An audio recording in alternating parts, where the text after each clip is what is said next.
Bonjour à tous et bienvenue à cette nouvelle édition de la revue de la presse camerounaise.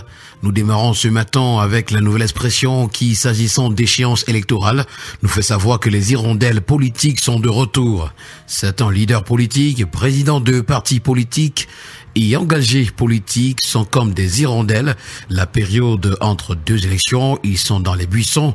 Ils ne reviennent que lorsque les nouvelles élections sont presque dehors, comme des mercenaires. C'est ce que l'on observe depuis quelque temps avec l'approche de l'élection de 2025. Nous renseigne ce matin à sa page 3 la nouvelle expression pour Ouest-Eco. Le compte à rebours de l'élection présidentielle de 2025 est lancé et c'est l'heure de vérité pour le MRC et Maurice Kamto. Nous poursuivons ce matin avec le quotidien L'Info à chaud qui nous renseigne qu'alors que le peuple s'inquiète sur ses capacités physiques, Paul Biya est debout. C'est l'information qui fait la grande une avec les détails ce matin à retrouver en page 2. Ce matin, ce cas Paul Biya est présenté à la grande une du quotidien Le Messager s'agissant de la présidentielle de 2025. Et candidat à sa propre succession à 92 ans, l'homme du 6 novembre 1982 a-t-il les atouts pour empiler pour un 8e mandat à la magistrature suprême? Une enquête au sein du Sérail nous est proposée ce matin à la page 3 du journal. On a retrouvé Paul Biya, c'est un réveil brutal, à retrouver à la grande une du quotidien Mutation, alors que sa candidature à la présidentielle 2025 fait des vagues et que la thèse d'une gouvernance par procuration se répand, le chef de l'État sort du bois en recevant en audience le nonce apostolique et en nommant des officiers généraux. La liste des promus d'ailleurs et des admis en deuxième section est à retrouver ce matin à la page 7. Et on s'interroge ce matin également avec le quotidien Vert Émergence, toujours au sujet de cette présidentielle de 2025. Un homme de 92 ans peut-il encore être candidat? Voilà donc l'interrogation qui est posée. Les révélations choc d'un médecin spécialiste des personnes âgées qui évalue les capacités physiques et mentales de Paul Biya à battre campagne et se maintenir au pouvoir sont à retrouver ce matin à la page 5.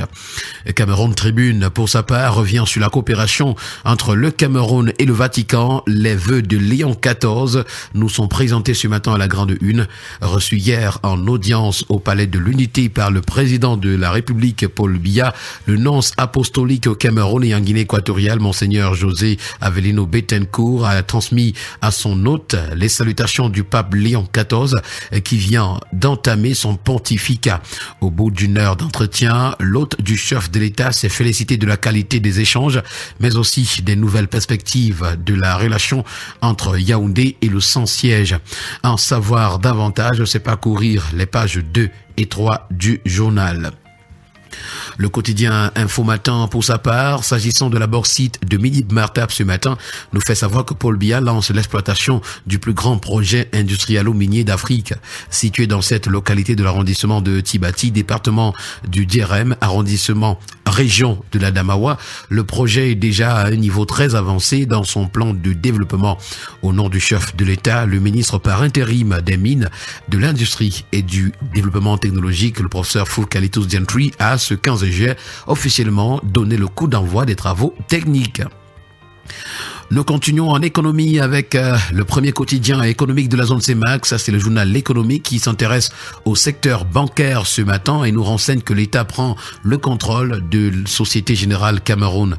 Le groupe français Société Générale lui a officiellement cédé ses parts dans sa filiale locale, faisant de lui l'actionnaire majoritaire. C'est l'information à retrouver. Nous avons d'ailleurs la lettre de la Bourse qui en parle également lorsqu'il titre « Société Générale cède ses actifs à l'État du Cameroun ». Le ministre des Finances, Louis-Paul Motazé, a donc ce mardi 15 juillet à Douala signé un accord officiel avec le groupe Société Générale portant sur la cession de l'intégralité des parts détenues par le groupe français dans le capital de Société Générale Cameroun. Cette décision marque la fin d'une longue collaboration entre l'État camerounais et cette institution financière qui était présente sur le territoire depuis plus de 60 ans. C'est à retrouver ce matin à la page 5.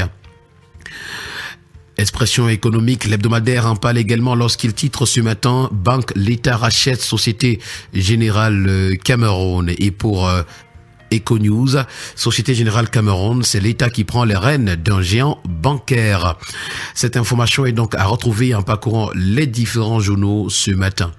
Nous allons poursuivre la revue de la presse de ce jour avec le tri-hebdomadaire La Météo qui s'intéresse à cette sortie de Madeleine Tuinté qui dit que la recherche doit être notre bien collectif.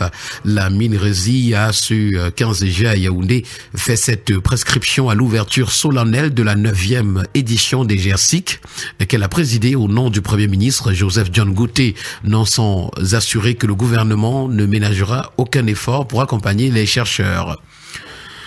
Nous continuons avec la promotion dans l'armée. C'est affiché ce matin à la grande une du tri-hebdomadaire Le Soir. Le chef de l'État, chef des forces armées, a nommé 7 nouveaux généraux.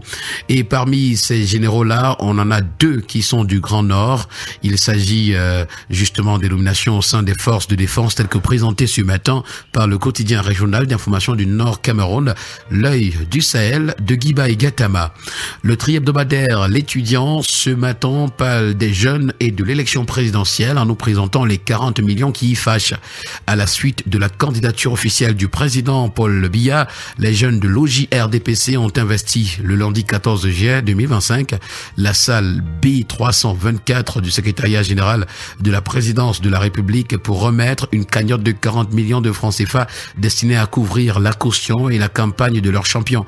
Mais sur les réseaux sociaux, une autre frange de la jeunesse camerounaise a rapidement réagi en s'indignant et ne se reconnaissant pas dans une telle initiative déconnectée de leur réalité, disent-ils. C'est à retrouver ce matin à la page 3.